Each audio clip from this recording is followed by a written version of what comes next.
नमस्कार. महासागरमध्ये मी स्वप्नील दुधारे आपलं स्वागत करतो. विद्येविना मती गेली, मती विना नीती गेली, नीती विना गती गेली, गती विना वित्त गेली, वित्त विना शूद्र खचले, इतके अनर्थ एका अविद्येने केले. क्रांतीसूर्य महात्मा ज्योतिराव फुले यांच्या या ओळीतून शिक्षणाचं महत्व साध्य होते. शिक्षण शिकणं हे किती महत्वाचं आहे हे त्या काळात महात्मा फुले यांनी सांगितलं. पण आज शिक्षणाची परिस्थिती बघितल्या गेली तर शिकायचं आणि त्यातून आपला आर्थिक फायदा कसा होतो याकडे पाहण्याचं लक्ष आहे. फक्त नोकरी लागण्यासाठी विद्यार्थी शिक्षणाचा मार्ग अवलंबताना आज दिसत आहे. पण नोकरी लागल्यानंतर देखील शिक्षण घेणारे खूपच क्वचित असतात. अर्थातच चांगल्या पदावरती नोकरी मिळाल्यानंतर एखादा व्यक्ती नोकरी आणि कुटुंब तसंच आपलं सर्वसामान्य आयुष्य जगत असतो. पण या सगळ्या गोष्टीवरती मात करत ऍडव्होकेट डॉक्टर सुनील मोरेश्वर देशपांडे यांनी वयाच्या 50व्या वर्षी अर्थातच नोकरी करत असताना LLBचं शिक्षण पूर्ण केलं. त्यांच्याबद्दल जाणून घ्यायचं झालं तर ते सुरुवातीला उस्मानाबाद आणि बीड येथे जिल्हा मत्स्य व्यवसायामध्ये विकास अधिकारी होते. त्यानंतर तारापूर मत्स्यालयात त्यांनी अभिरक्षक म्हणून काम पाहिलं. त्याचबरोबर फिशरीज डिपार्टमेंटमध्ये शिक्षण अधिकारी म्हणून देखील त्यांनी काम पाहिलं. शहापूर येथे ते मुख्य कार्यकारी अधिकारी होते. तसेच मत्स्य विभाग मुंबई येथे सहाय्यक आयुक्त म्हणून त्यांनी काम पाहिलं. त्याचबरोबर कोकण विभागातील मत्स्य विभागात प्रादेशिक उपायुक्त म्हणून त्यांनी काम पाहिलं आणि निवृत्त होत असताना ते महाराष्ट्राचे मत्स्य विभागाचे सहायुक्त या पदावरती होते. नोकरी करत असताना त्यांनी BSc, त्याच्यानंतर PhD, त्याचबरोबर ज्योतिष शास्त्रातील ज्योतिषभूषण पदवी, हस्तमुद्रिक भूषण पदवी, त्यानंतर संजीवनी चिकित्सक, त्याचबरोबर होमिओपॅथिक, आयुर्वेदिक, युनानी अशा अनेक परीक्षा त्यांनी दिल्या. निवृत्तीनंतर ते पनवेल कोर्टात प्रॅक्टिस करत आहेत. त्याचबरोबर लॉयन्स क्लबच्या माध्यमातून कुठलेही पद न घेता समाजकार्य देखील करत असतात. त्यांना पाहून नक्कीच पुढच्या पिढीला काहीतरी आदर्श घेता येईल याच उद्देशाने आज आम्ही महासागरच्या माध्यमातून एका कार्यक्रमाचं आयोजन केलं आहे. आजचा आमचा विषय आहे शिक्षणाला वयाची अट नसते. आपल्या कार्यक्रमात आज सहभागी झाले आहेत ऍडव्होकेट डॉक्टर सुनील देशपांडे. नमस्कार सर, आमच्या ह्या कार्यक्रमात हार्दिक स्वागत आहे. खरं तर तुमच्याबद्दलची आता पार्श्वभूमी सगळ्या प्रेक्षकांनी पाहिली आहे. शिक्षणाला अट नाही, शिक्षणाला वयाची अट नाही असं म्हणतात. तुम्ही नोकरी करत असताना प्रत्येक माणूस नोकरीचा समाधानी असतो, पण त्यातही तुम्ही नोकरी करत असताना एवढं सारं शिक्षण घेतलं. कशा म्हणजे तुम्हाला काय वाटलं की शिक्षण घ्यावं? शिक्षण म्हणजे काय झालं होतं की मला BSc नंतर MSc ला ऍडमिशन मिळाली होती, पण ती नाकारून मी पहिले नोकरी केली. कारण पहिले पोटा पाण्याचा व्यवसाय आपण केला पाहिजे, आई वडिलांवर किती अवलंबून राहायचं असा प्रश्न आला होता. म्हणून मग मी काय केलं की सरांना तिकडे माझे डॉक्टर शिरपूर म्हणून कोकण कृषी विद्यापीठचे रिसर्च ऑफिसर होते, त्यांना भेटलो. त्यांना विचारलं मला मी आता नोकरी तर मिळाली, काय करावं. तर ते म्हणाले की नाही, कोकण कृषी विद्यापीठ आहे, यांना प्रथम अनुभव लागतो 5 वर्षाचा आणि नंतर MSc करता येतं.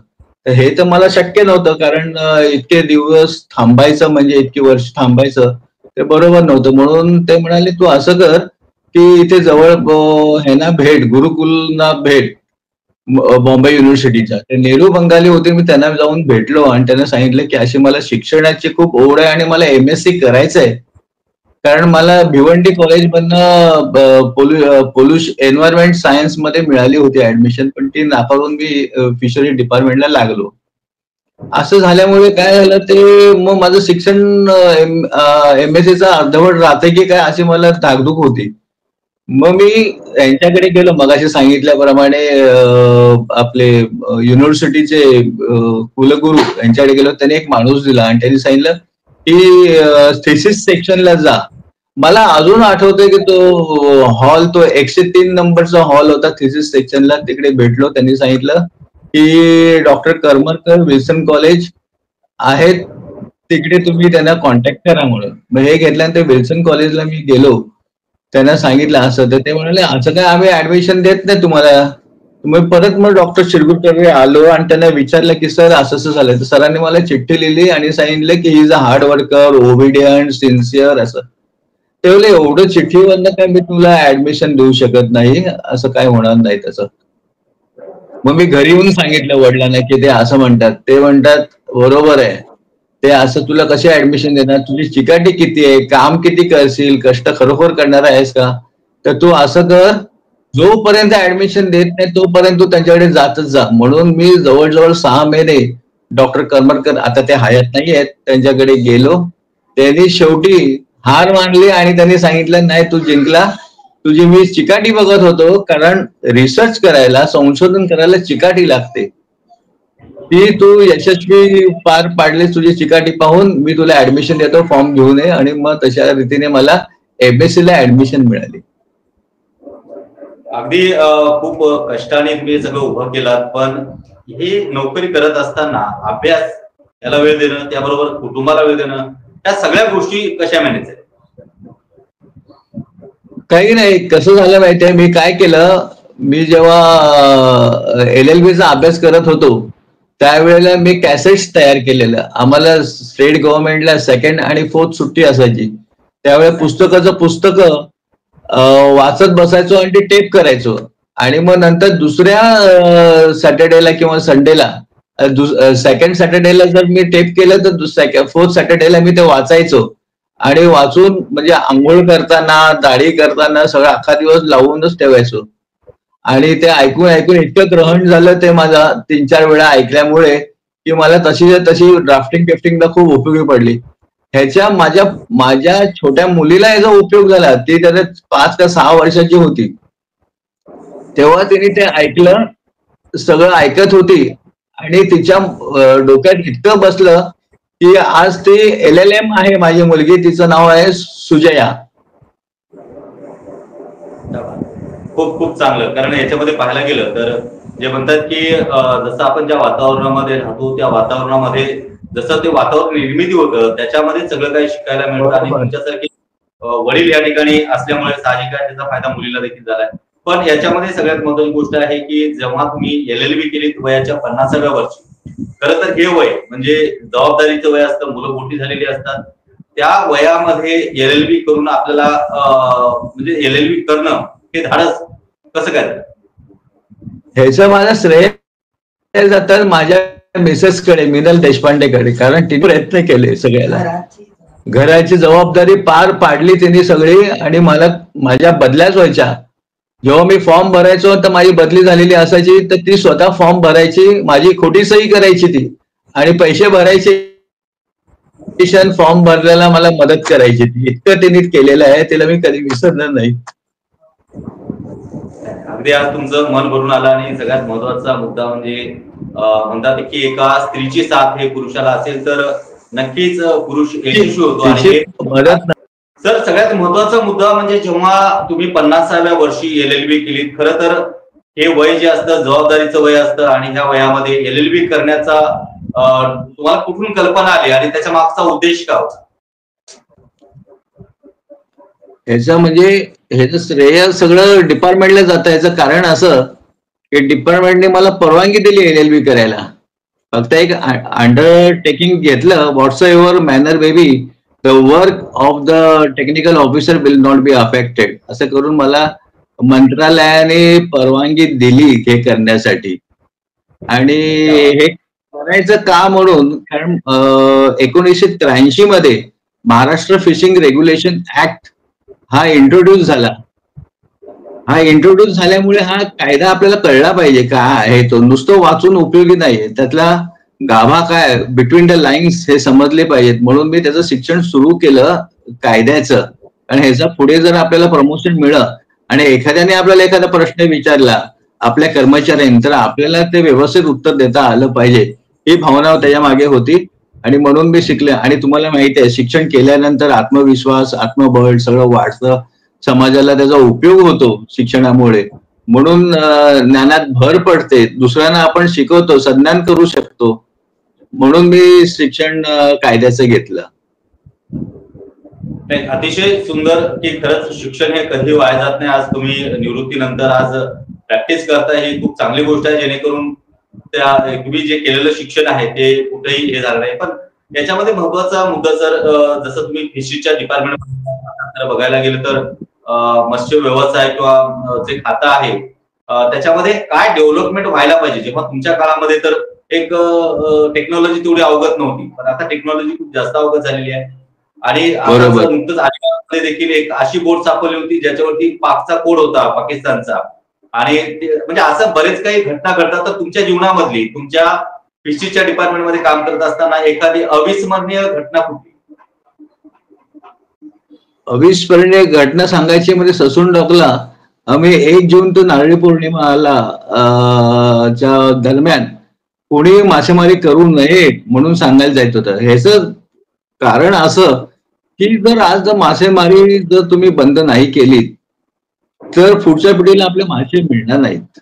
ह्याची काळजी घ्यायला पाहिजेत. आणि हेच आपल्या Maharashtra fishing regulation act under section 3 मध्ये सांगितलेलं आहे की conservation of fish is necessary and to preserve it by the scientific method.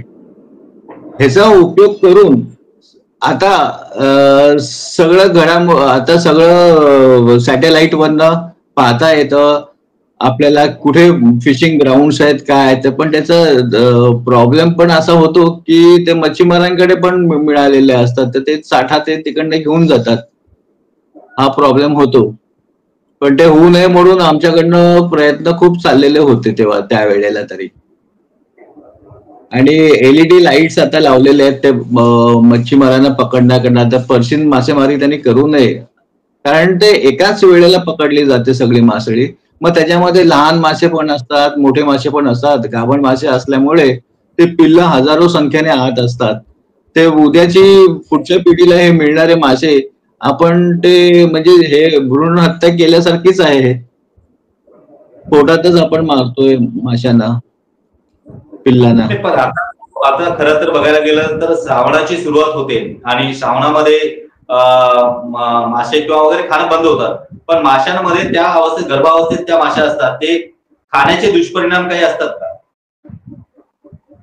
खाण्याचे दुष्परिणाम म्हणजे खाऊ नये, कारण आपल्याला पूर्वीच आपल्या आई वडिलांनी सांगितलंय की श्रावणात मासे खाऊ नये, कारण ते एन्व्हायरमेंट, पाऊस पडत असतो, त्याच्यामध्ये बॅक्टेरिया होऊन ते नाशवंत पदार्थ आहे ना तो, त्यामुळे मग ते न खाल्लेलं बरं असं सांगतात.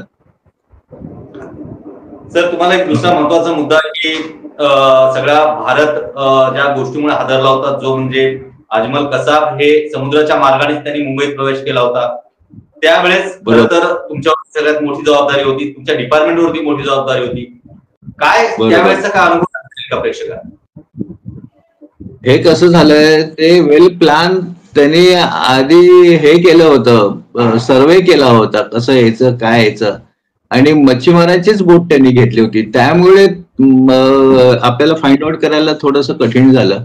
पण तरी सुद्धा आपण शोध लावून त्याला प्रतिबंध केलेला आहे त्या अशा गोष्टींना. अगदी अगदी. बरं, आता आजचा जो आपला महत्वाचा मुद्दा आहे त्याकडे आपण वळूया की शिक्षणाला वयाची अट नसतं. याच्यामध्ये तुम्ही खूप चांगल्या पद्धतीनं तुमचं शिक्षण नोकरी लागल्यानंतर देखील पूर्ण केलात. पुढच्या पिढीसाठी तुम्हाला काय वाटतं की आज तुमच्या सोबत जे काही अधिकारी आता कार्यरत आहेत किंवा जे रिटायर्ड झाले, अशा व्यक्तींना म्हणजे हा प्रवास जो असतो रिटायरमेंट नंतरचा, तो खूप जास्त बोरिंग होतो. त्यांना काय उपदेश द्याल तुम्ही की कशा पद्धतीनं काय करताय? नाही, शिक्षण घेतलं तर कधीच वाया जात नाही. शिक्षण घेतल्यानंतर आपल्या लेखणीमध्ये एक ताकद येते. त्याच्यानंतर समोरचा माणूस त्याला काय म्हणायचंय ते आपल्याला लगेच आत्मसात केलं जातं आपलं. आणि आपल्याला नवीन स्कीम करायची असेल, एखादी योजना तयार करायची असेल, मिनिस्टरकडे जाऊन त्यांना एक्सप्लेन करायचं असेल, तर आपल्याला सगळी माहिती असल्यामुळे त्याचा उपयोग होतो. आणि समाज आणि मुख्य म्हणजे समाजाला त्याचा उपयोग होतो. आणि आता हे AI आलेलं आहे, त्याच्यामुळे आपल्याला त्याचा जास्त फायदा करून रेडीमेड सगळं मिळतं आता मुलांना सगळ्यांना. बरोबर. पण आता ज्या पद्धतीने शिक्षण क्षेत्रामध्ये अतोनात बदल होत आहेत, तुम्ही आज एक चांगल्या उच्च पदावरती राहिलेला आहात. आज स्त्री भाषा सक्ती किंवा इतर गोष्टीबद्दल जे राजकारण होतं आणि याच्यामध्ये पण शिक्षणाची गळचेपी होते, काय सांगाल शिक्षण क्षेत्रामध्ये नक्की काय बदल व्हायला पाहिजे? शिक्षणामध्ये ना ते व्होकेशनल सब्जेक्ट द्यायला पाहिजे. त्याच्यानंतर थोडेसे मेडिसिन बद्दल माहिती द्यायला पाहिजे, फर्स्ट एड बद्दल माहिती द्यायला पाहिजे.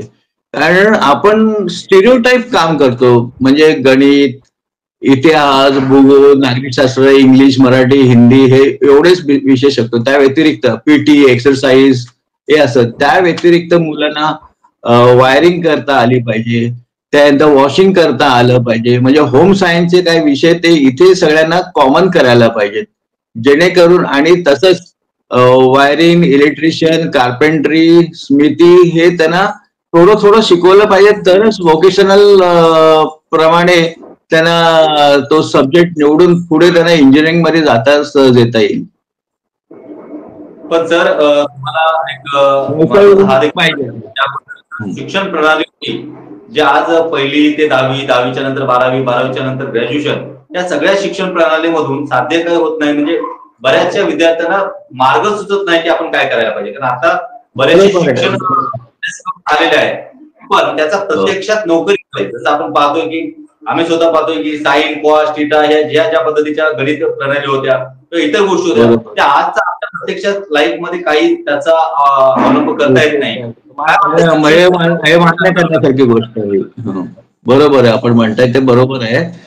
जे आपण शिकतो ते प्रत्यक्षात, आता मी अँटोनिया डिसिल्वा मध्ये शिकत होतो आणि मला नोकरी शासनामध्ये लागली.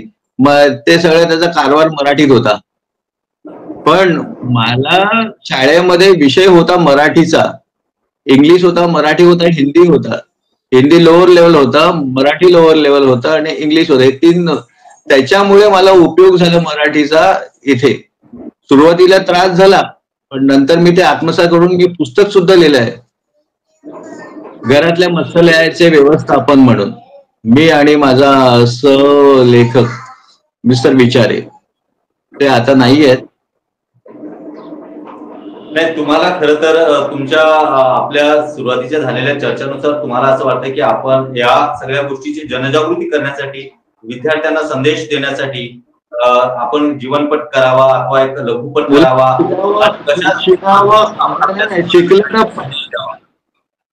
शिकले तर पाहिजेच. त्यांना इन्क्रीमेंट, आता शिक्षण विभागामध्ये कसं शिकल्यानंतर इन्क्रीमेंट मिळतं, पण इतर विभागामध्ये तसं देत नाहीत. कारण त्यांना म्हणायचं की प्राध्यापकांचा दर्जा वाढवण्यासाठी शिक्षण त्यांनी घेतलं पाहिजे, वाढवलं पाहिजे. परंतु इतर विभागाची गरज काय? पण मी तर म्हणतो इतर विभागाला सुद्धा दिलं पाहिजे. ह्याचं कारण असं की ते जनतेसमोर जातात, जनतेला डायरेक्ट अप्रोच करतात, त्यांच्याशी बोलण्याची वागणूक, बोलणं, वर्तन हे सगळं सुधारेल शिक्षणामुळे. शिक्षणामुळे आपल्याला ब्रॉड विजन मिळतं, आपली बौद्धिक पातळी वाढते आणि ह्याच्यामुळे पर्यायाने शासनाला त्याची मदत होणार, समाजाला मदत होणार.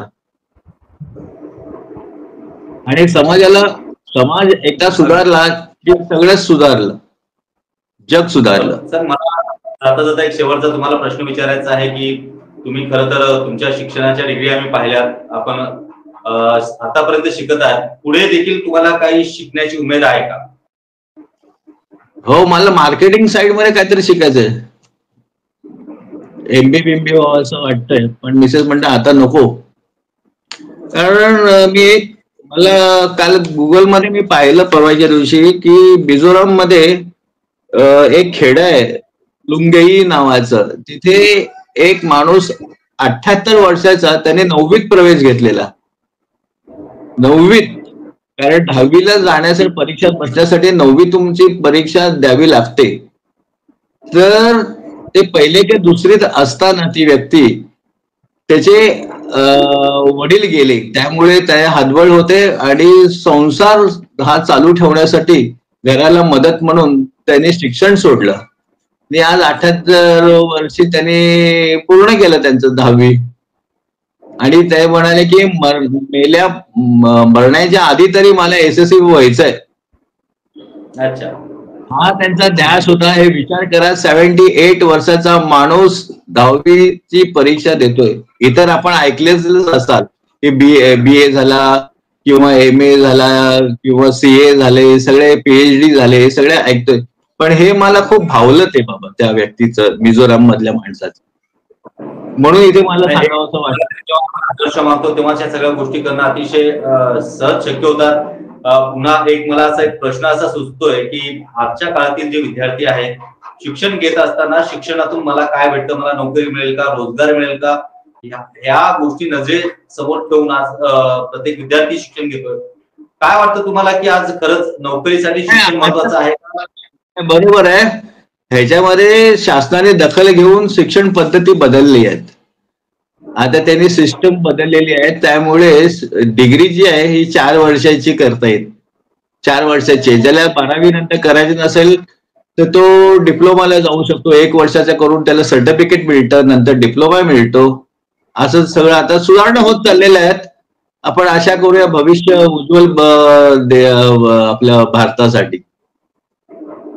आणि खरोखरच शिक्षणात प्रगती झालेल्या पूर्वी IAS मध्ये किंवा UPSCची परीक्षा देण्यासाठी मराठीचा टक्का कमी होता. आता तो वाढलेला आहे.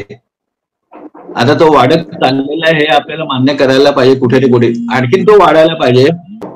अगदी आज सगळ्यात महत्वाची गोष्ट, आज देशपांडे सरांनी ज्या पद्धतीनं चांगला उद्देश या ठिकाणी दिला आहे की शिक्षण क्षेत्रामध्ये चांगल्या पद्धतीची आता सुधारणा होत आहे आणि शिक्षणासाठी कुठलंही वय असतं असं नाही, वयाची आड देखील नसतं. त्यामुळे प्रत्येकाने शिक्षण शिकावं आणि शिक्षण हे छंद म्हणून शिकावं, कारण तेच शिक्षण शिकल्यानंतर आपल्या आयुष्याला कुठे ना कुठे आपल्याला चांगलं नॉलेज मिळतं, आपल्या पुढच्या पिढीला चांगलं नॉलेज मिळतं.